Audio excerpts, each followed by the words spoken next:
Hello guys, welcome to version cooking. So చాలా రోజులైంది కదా వ్లాగ్ చేసి.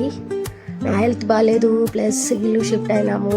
సో చాలా రోజులకి పెడుతున్నాను వ్లాగ్. ఈరోజైతే నేను ఆర్చిడ్ పాయసం చేస్తున్నాను. ఆర్చిడ్ ఫ్లవర్ యూజువల్గా అయితే సిటీస్లో దొరుకుతుంది, పల్లెల్లో అయితే దొరకదు. సో మీరు ఆర్చిడ్స్కి బదులు ఏదైనా రోజ్ పెటల్స్ యూస్ చేసుకొని చేసుకోవచ్చు. సో యాక్చువల్గా ఆర్చిడ్స్ నా బర్త్డేకి వచ్చాయి. సో దాన్ని ఎందుకు పడేయడం అని పాయసం చేస్తున్నాను. సో చూసారు కదా అండి ఇంగ్రీడియంట్స్ అన్నీ కూడా. సో ఫస్ట్ ఆయిల్ గీ వేసుకున్నాను.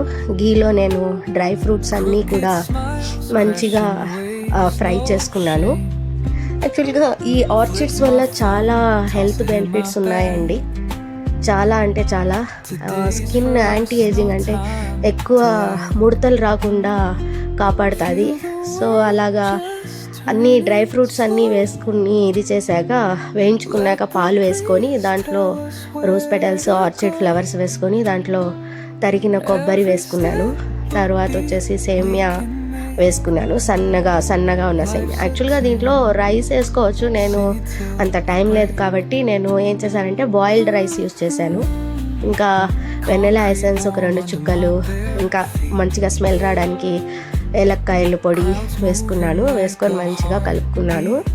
సో కలుపుకున్న తర్వాత కొద్దిగా ఇదైనాక మీరు బెల్లం వేయండి. బెల్లంకి బదులు యాక్చువల్గా చక్కెర వేసుకోవచ్చు. బెల్లం వేసేటప్పుడు పాలు ఇరిగిపోకుండా చూసుకోవాలి. సో నేను బెల్లం వేసుకున్నాను, ఎందుకంటే నేను హెల్తీగా చేస్తున్నాను కాబట్టి, హెల్తీ ఖీర్ చేస్తున్నాను కాబట్టి ముందే నాకు జలుబు, అందుకే సో బెల్లం వేసుకున్నాను. ఇలాగండి, అంతేనండి, మీ ఆర్చిడ్ పాయసం రెడీ అయిపోయింది. మీరు గార్నిష్ చేసుకోండి, డ్రై ఫ్రూట్స్ వేసుకోండి. నేనైతే బాదము, పిస్తా, ఇంకా క్యాష్యూస్ అదే జీడిపప్పు వేసుకున్నాను. ఇలాగా డెకరేషన్ చేసుకొని తిన్నాను. అయితే సూపర్గా ఉన్నింది. సో దీనివల్ల చాలా హెల్త్ బెనిఫిట్స్ ఉన్నాయి, తప్పకుండా ట్రై చేయండి. Thank you so much for watching this.